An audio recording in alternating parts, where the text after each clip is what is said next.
Pocket knives can be used to cut rope or slice an orange. Just unfold the blade and you're good to go. Folding knives actually date back to ancient Rome. Many centuries later, the smaller pocket-sized versions came along, so people could carry their knives without shredding their pockets.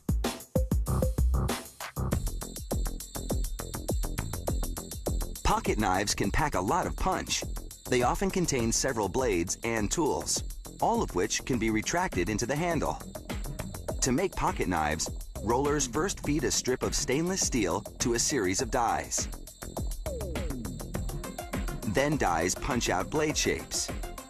They cut holes in the handle for installation, stamp on the company logo, and create grooves so the user can get a grip.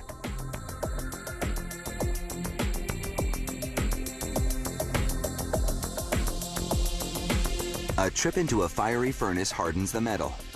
It's the first step in heat treating the blades.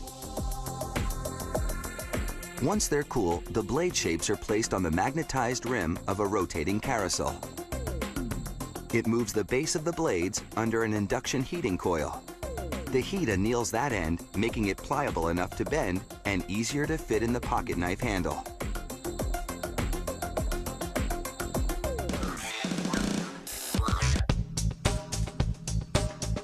A robot now transfers a blade shape into a computerized grinder that bevels the edge but leaves it blunt. It won't get its cutting edge until later.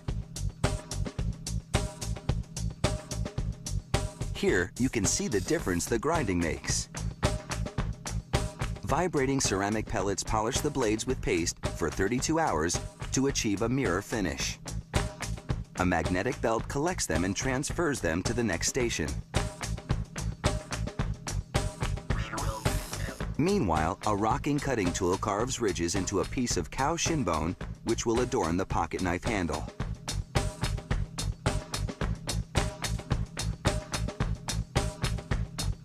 A bag of those ridged shin bones are dipped in dye, tinting them a vibrant green.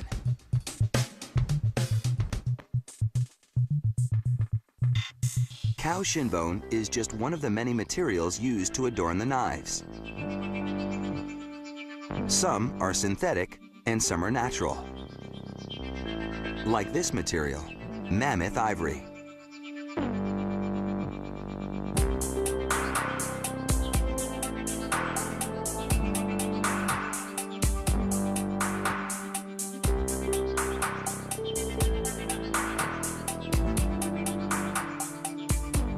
Using epoxy adhesive, workers decorate these pieces of bone with embellished metal inlay.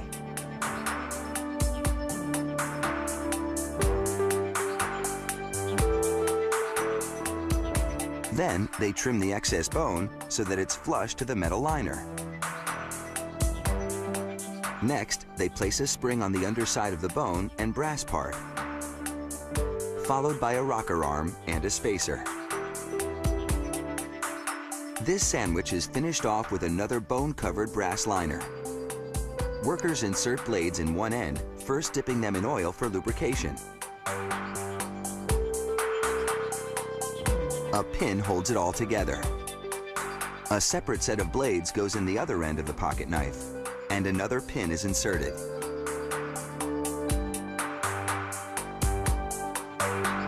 A pneumatic tool flattens the ends of the pins, riveting all the parts together. Sometimes, a shim is pounded between the layers so the knives can move more freely. It's a little fine-tuning. The pin heads are grinded down to blend them to the rest of the pocket knife. Sparks fly as workers hone the beveled edges against a belt sander until they're sharp enough to cut.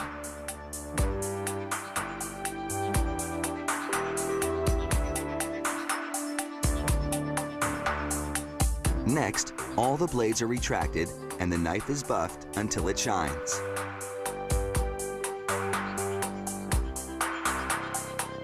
Here, a laser etches an insignia into the bone handle.